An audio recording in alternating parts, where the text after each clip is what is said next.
Hi there. In this presentation, we will talk about the calculation of compound annual growth rate, CAGR, among the stocks of S&P 500.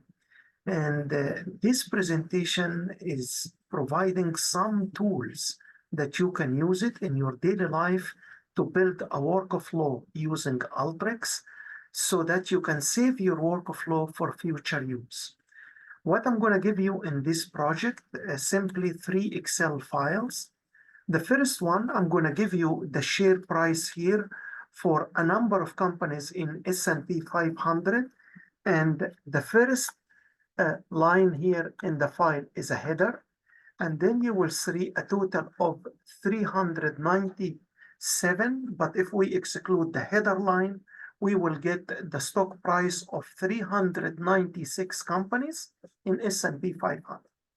The second file I'm going to give you is the ending price. It could be for the same company or it could be in different companies for S&P 500. And again, the first line is a header, and then you will have a total of 397. So you can see that the beginning and the ending prices are not exactly the same files. And the gap between those two prices, beginning and ending, is 6 years. And then I will give you the list for S&P 500 companies.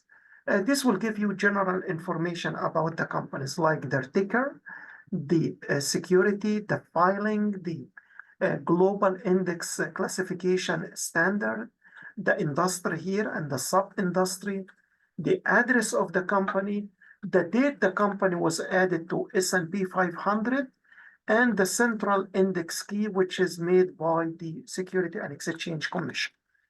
What you need to do in this project is to combine the 3 reports and calculate the CAGR. Why I'm doing that?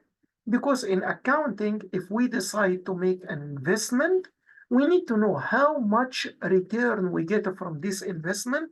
And we usually do this for capital budgeting. So I say, if I invest now in a certain stock or a certain item, how much I will get it over a certain period of time, like 10 years, 20 years, and so on. So the calculation for CAGR is to get the ending price, which I showed you in the second file, divided by the beginning price to the power of 1 over the number of years minus 1.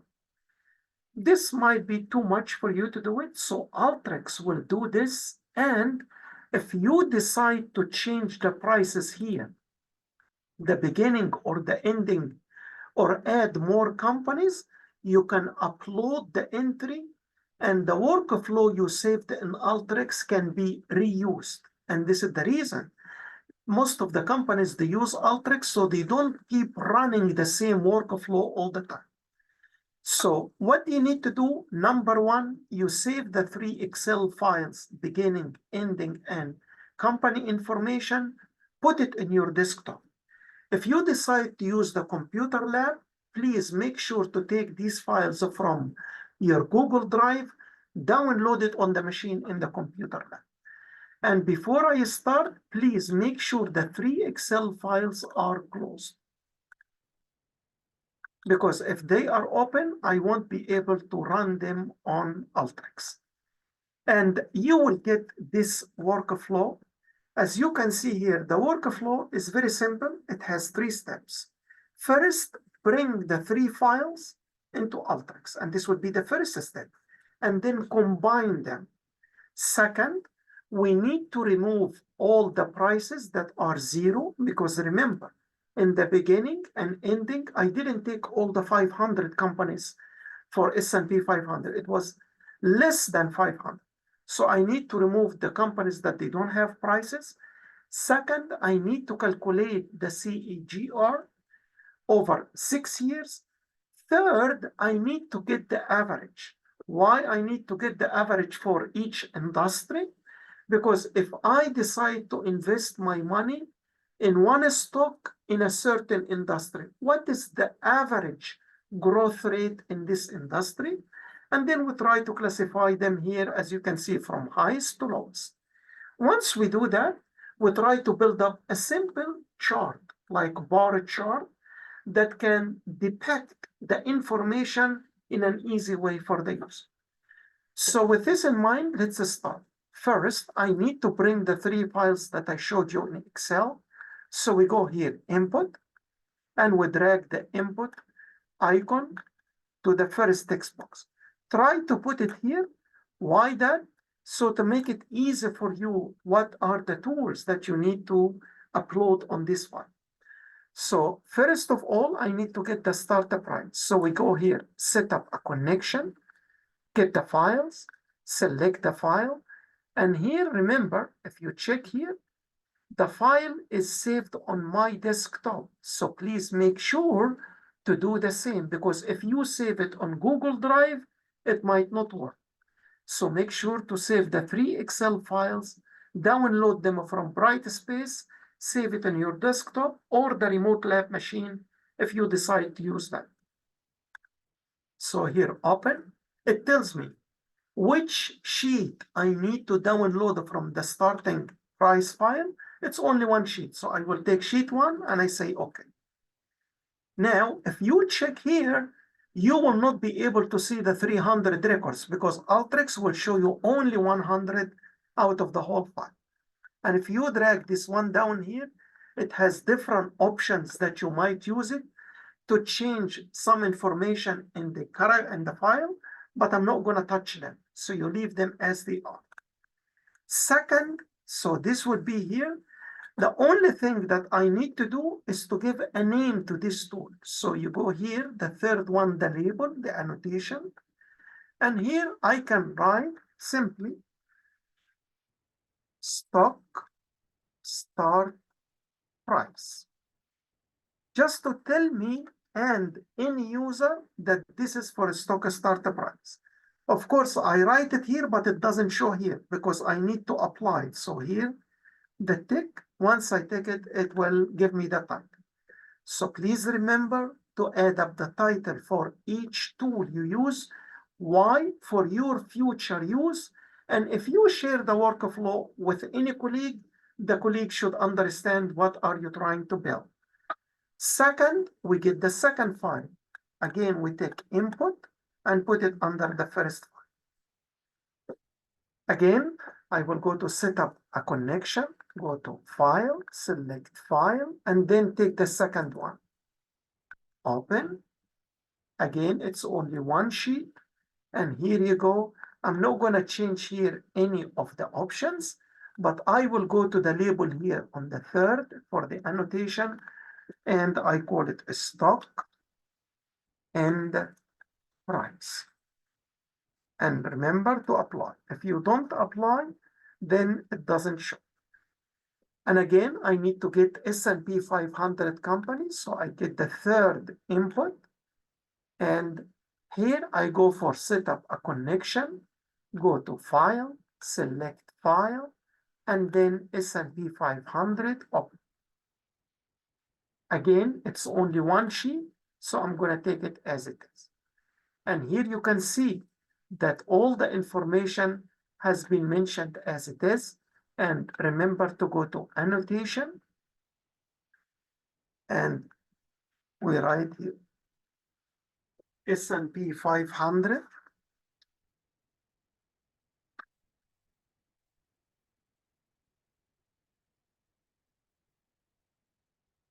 Okay, and then apply. So now I have the 3 files. I need to combine them. So how can we combine them? Join them. So you click on join, and then we will choose multiple join. And I will show you now why I am using multiple join. Multiple join will give you the option to select different unique character or unique column in each file.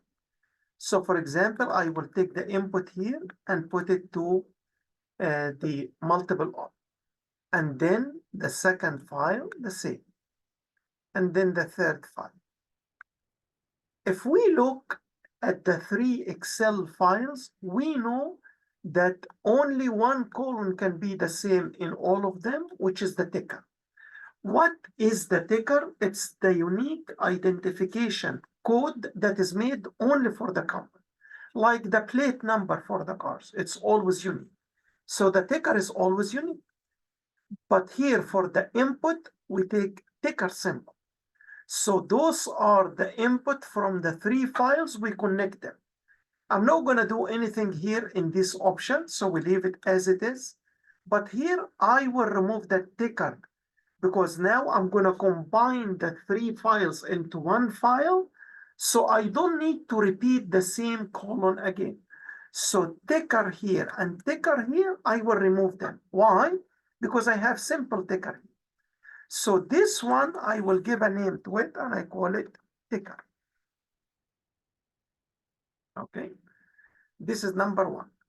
So here for the ticker, first and second, we make it ticker.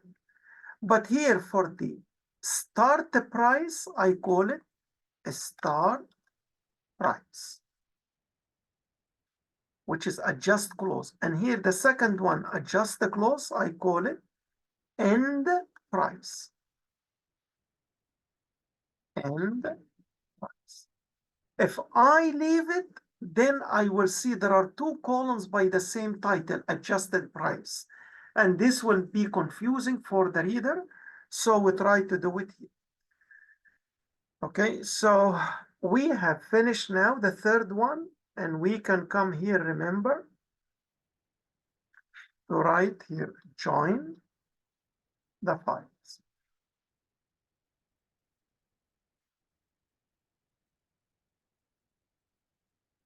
Okay, or join the three files, whatever. And here, if I click on this arrow for the output and I run the project, you will see here that I got 504. If you remember, this is the number of record in the S&P 500.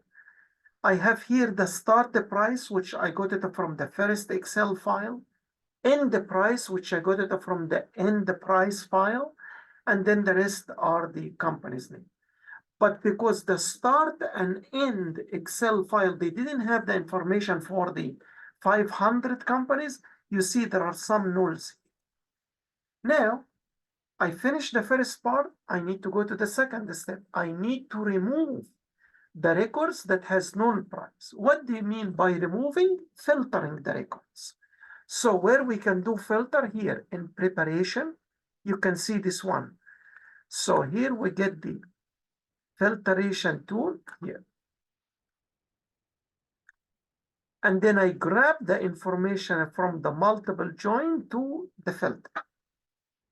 And what we need to do here is to try to separate the records, the 504 records, into some true. What does it mean? It means the record that has a starting and ending price, and false, which means the record that might have 0 in a starting or 0 in ending prices or 0 on both of them.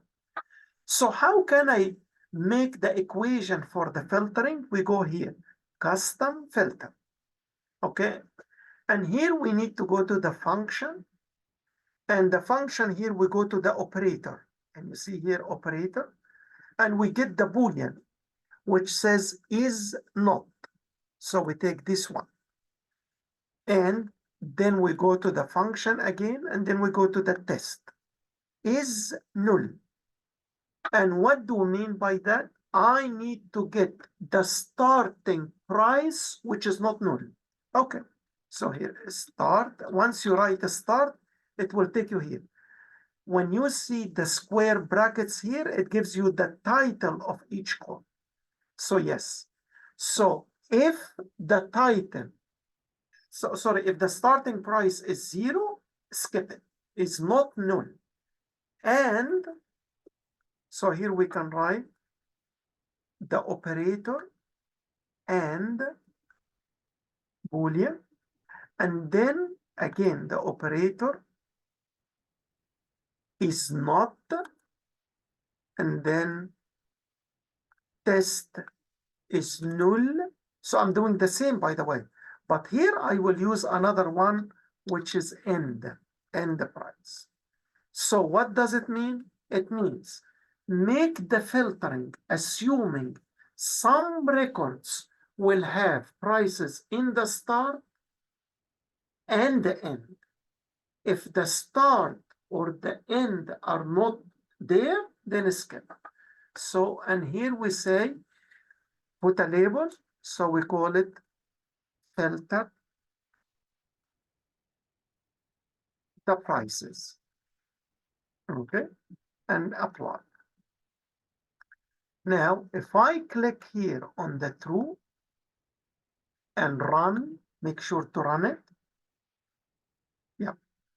Here you see for the true, I got 396 that has, as you can see here, start and end. Why I do that? Because I cannot calculate the CAGR unless I have a start, an end, and the period between them 6 years. If you can see one of them is 0 here, you can see here, all the start and ending are 0. But here you can see one of them, it has ending, but doesn't have beginning. I'm not gonna take it. Why? Because I cannot calculate the CAGR if I don't know the beginning price. Because I don't know how much did it grow if I don't know the beginning. So 108 records were dropped and 396 have been chosen. Now, for those 396, I need to calculate the CAGR. How can we do the calculation, the formula? Here is the tool. Yep, can you see here, formula? We grab it and connect it to the right. So how can I make the formula here?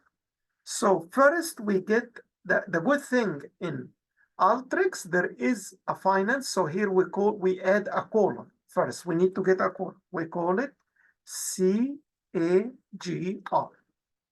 If you decide to give the full name compound annual growth rate, you can write it.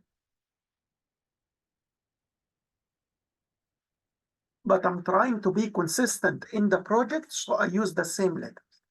How can we calculate this one? If you go to here, the function, and you go to finance, and you see here finance, the first one in the finance formula is this one, the CAGR. And here, as you can see, Alteryx is guiding you on the tools or the parameters. You put it in this one. First, it says, give me the beginning value. What is the beginning value here? If you start writing START, it will tell you, here is the starting price, the ending value. So you can select this one.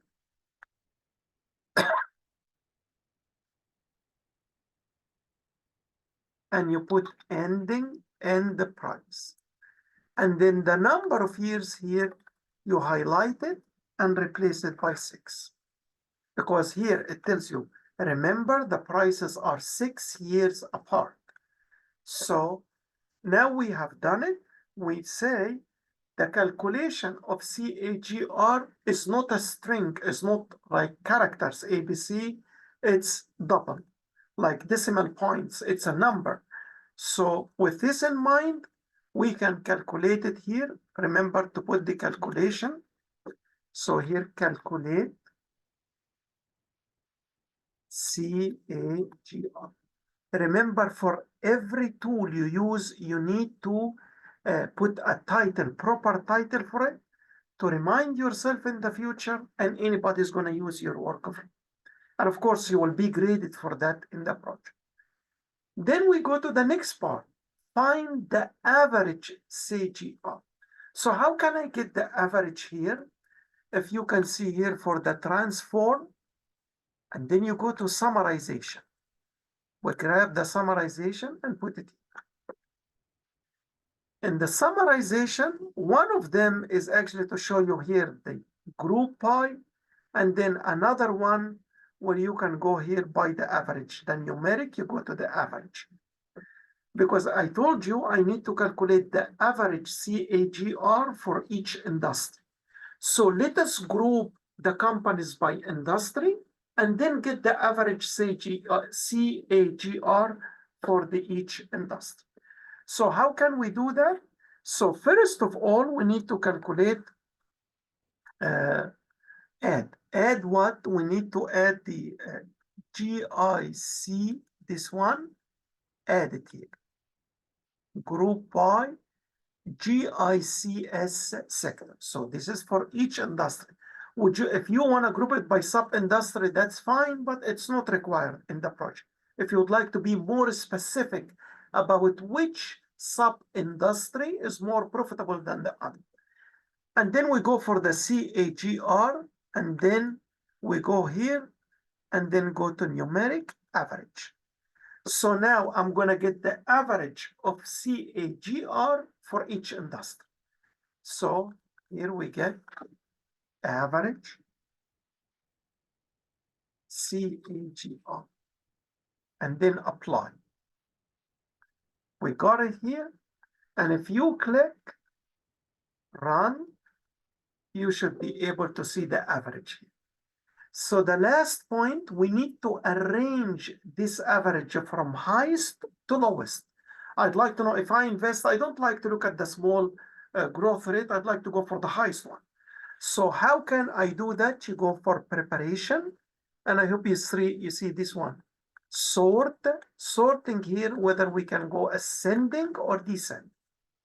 So here I will go for CAGR average, and I will make it descending. And we can write here, descending.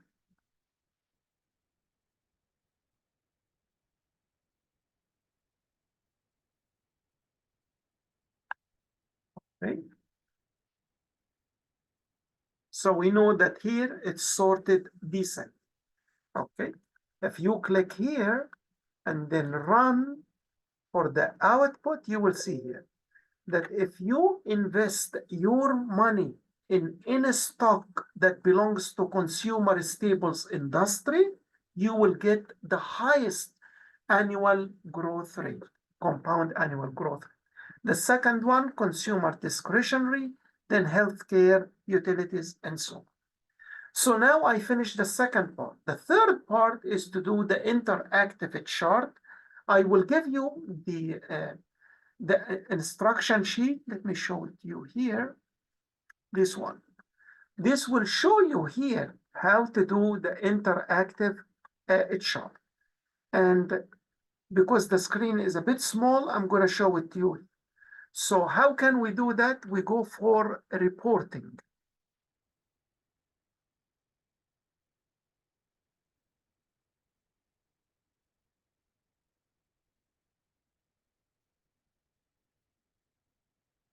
Yep, reporting here.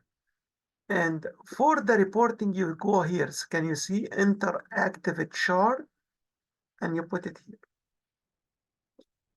And then you link the data from the sorting to the interactive chart.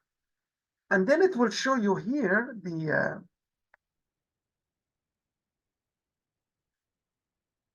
the configuration menu. So we will go here for configuration.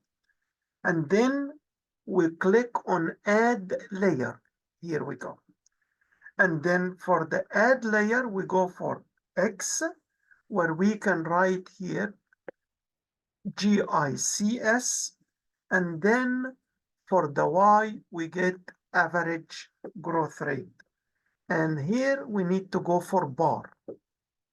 You see? Now you can tell that this way will help you to get in a second the difference between consumer staple and energy, for example. So this is the first part. Then in the style section, we go to the layer tab. So here is style, then we go to layer tab. And under layer tab, we choose to hide this legend. If you can see this legend. So where is it?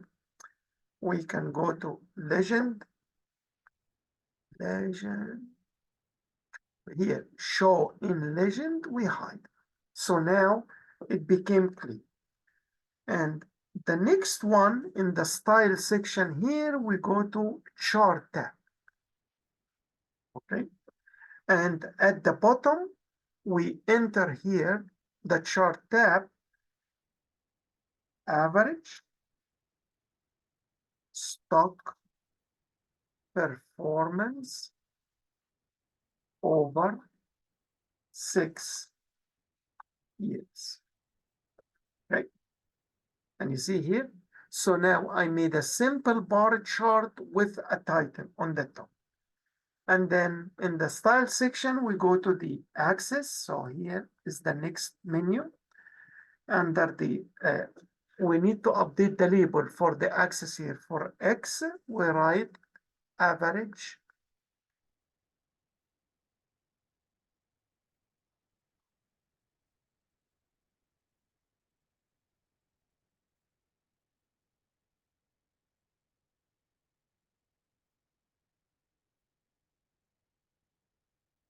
Y axis. Then we go to, yep, sorry. Leave this one, we go here, and this would be average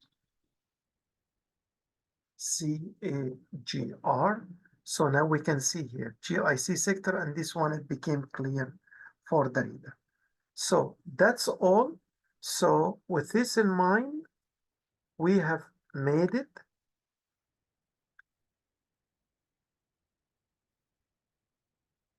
Okay. And now we need to render it. So we go here. Now I need to render the chart, so I put it here. Okay. So I need to click on choose a specific output file. So remember, in this menu here, you have temporary. You need to go to the last option. And here we call it the name. Give me 1 second.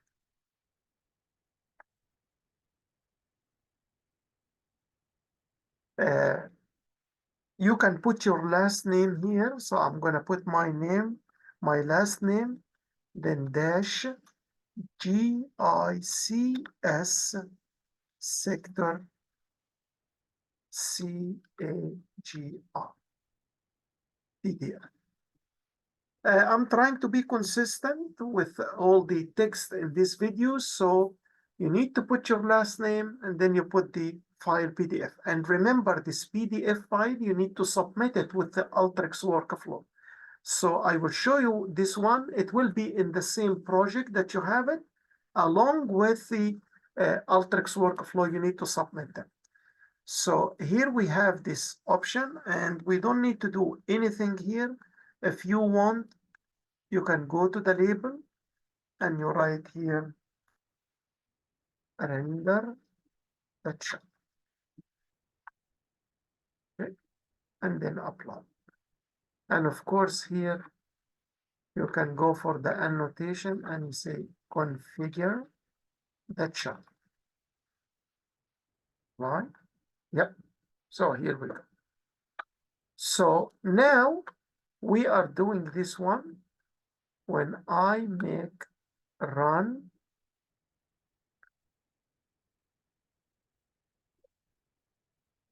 yes, if you can see here, once you render it, you click here.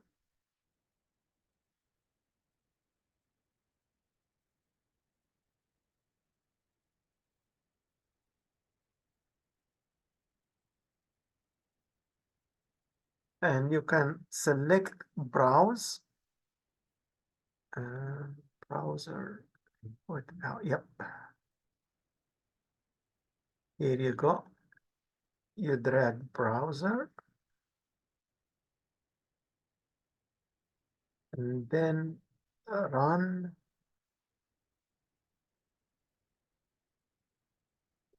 Here you go. Here is the PDF. So you are able now to calculate the CAGR for different companies in different industries and then help the different investors to make the right decision. And once you finish, this is the whole project. You need to go here, options, then export workflow, And remember here to export it as a package.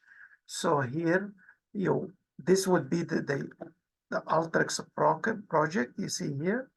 It goes with the YXZP, this one. Okay, remember this is going to be as a package. You save it in your desktop and then take it from there and upload it with the PDF file. I think in the same place that you are going to save this one, you should be able to see the CAGR PDF file, the configuration file, and then you submit the Alteryx package and the PDF file. I hope you find this short video useful to show you a new tool that we use it in accounting to build a workflow. The good thing about this project that if you get the prices of other companies in the future, then you can just put the input, change the input, and then Alteryx will run the whole workflow for you. Thank you. Bye.